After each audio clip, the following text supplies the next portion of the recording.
Hey Nintendo fans, it's TheJWittz here with another Nintendo Top 10. Ever since around a year ago, I made a video about my top 10 favorite Pokemon attacks. Naturally, you guys are asking for the opposite. You want to know my top 10 least favorite, the worst of the worst, the ones that you would never even bother to add onto a Pokemon. So I decided to enlist the help of a popular Pokemon battler, Shofu, so that we can crack down and get to the top 10 worst Pokemon attacks. Let's check it out. Number 10. Frustration. Frustration is at the bottom of this list because technically it's a normal type attack that can deal up to 102 base power. But the reason it's on this list is that there is no reason you should use Frustration over its brother, Return. Absolutely no reason. Return has 102 base power if you have max happiness, while Frustration has 102 base power if you have 0 happiness. The difference is that happiness is very easy to raise, but decreasing it means you either need to force your Pokemon to get knocked out, or feed it a lot of bitter medicine. But you know what raises your Pokemon's happiness? Walking. Every 128 steps, your happiness is going up, moving you away from that perfect frustration. Also, do you want to be known as the Pokemon trainer who purposely makes his Pokemon hate you? You monster! Number 9. Metronome. I know what you're saying. I get it. Yes, Metronome is my personal favorite attack. But is it good? No. It forces you into a random pick from almost every attack available, both good or bad. Is it fun? Well, absolutely, it's a blast. But would I ever take it with me into a competitive battle? No. Number 8. Bide. You've finally done it. You've grabbed your first Pokemon badge ever. And as your reward, the Rock Gym leader Brock awards you with... Bide? That's not even a rock move. And childhood nostalgia aside, this move is not good. You see, normally, Bide charges for 2 turns and then hits for twice the damage you took over those turns. But what it really does is make you a sitting duck. You want to sit for 2 turns? That's fine. I'll set up 2 swords dances, go to the gym, lift some weights, get my oil changed, get my taxes done, go grocery shopping. Or I can just knock you out before your Bide even gets to activate. Number 7. Present. Oh, Delibird. I've talked about him before, so this should be no surprise, but Present is just ridiculous. Present is basically a game of chance. 10% of the time you hit for 120 base power. Very, very strong. 30% of the time you'll hit for 80, which is solid. 40% of the time you'll hit for 40, which is bad. And 20% of the time, that ungodly 20%, you'll do the unthinkable. You'll heal your opponent. 1 in 5 times it's just, oh hey, I'm sorry for hurting you, so here's a potion, so sorry about that. Delibird, please, stop it. Number 6. What the heck does quash even mean? To reject or void, especially by legal procedure. Legal procedure? Yeah, that would be a dark type move. Anyways, quash is a super frustrating move. It only has use in double battles, which is great and all, except for the fact that most of the entire single-player adventure is, well, single battles. Quash forces the target hit by the attack to attack last in the turn.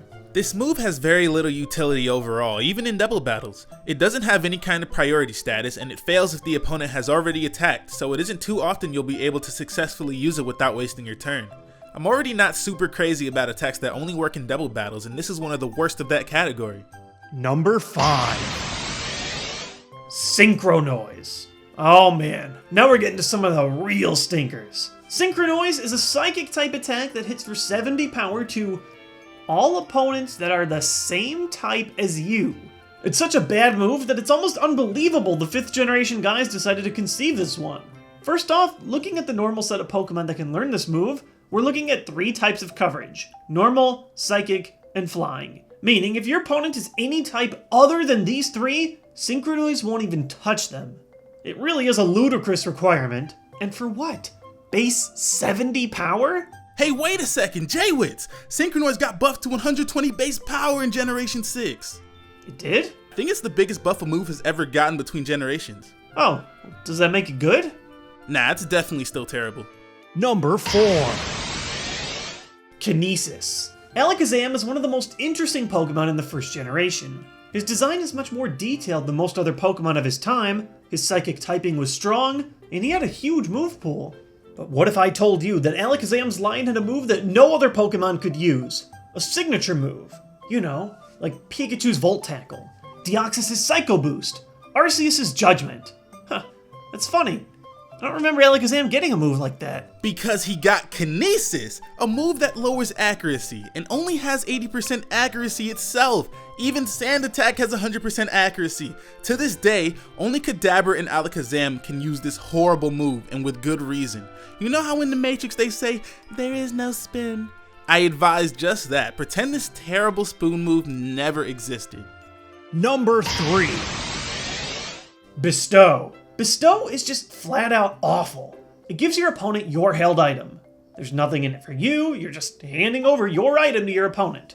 Now, considering that held items are usually helpful, this is pretty bad to begin with. Maybe you could give your opponent a toxic orb and poison them, I guess. But there's a catch. It fails if your opponent has a held item already. Do you know how many Pokemon have a held item in competitive battle? Literally all of them. Every single one.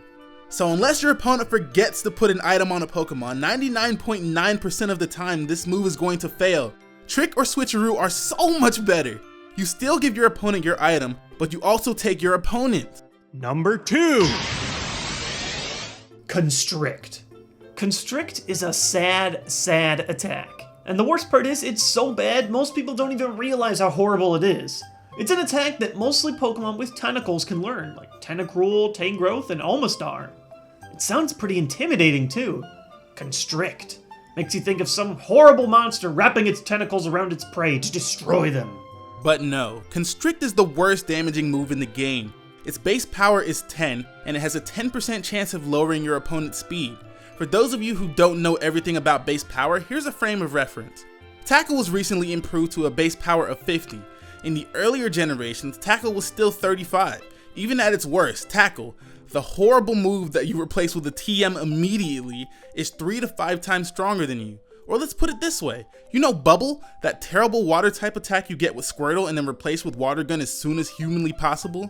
Bubble has a base power of 20, and the same chance to lower speed as Constrict. Constrict is half a Bubble. Number 1. So how do you get worse than the worst damaging attack in the game? By dealing no damage at all. Without being splashed, because that's cheating. Or Celebrate. Yeah, or Celebrate. But I'm talking about an attack that isn't just completely useless for you, it's also straight up obnoxious. The myth, the legend, Teleport. Teleport as an attack for you is a waste. It lets you escape a battle for free. You know what else does that? The Smoke Ball, but it's an item. This is an attack so bad that a held item replaces it completely. And let's not even forget to mention trying to catch a Pokemon with Teleport. You finally get that Abra you've been looking for down to low HP. You're ready to catch him and then... What? He's gone! What's with this move? It's bad when you have it and bad when they have it. It's the worst! Exactly. Teleport is the worst. That's it for today's top 10, but as always, you can click this button right here to subscribe to my channel and get alerts right when my new top 10 videos are coming out. Also, if you click here, you can check out Shofu's channel. He's all about crazy Pokemon battles, both serious and silly, and overall, I find him pretty entertaining. Thanks for watching today's video, and I'll see you guys in the next one.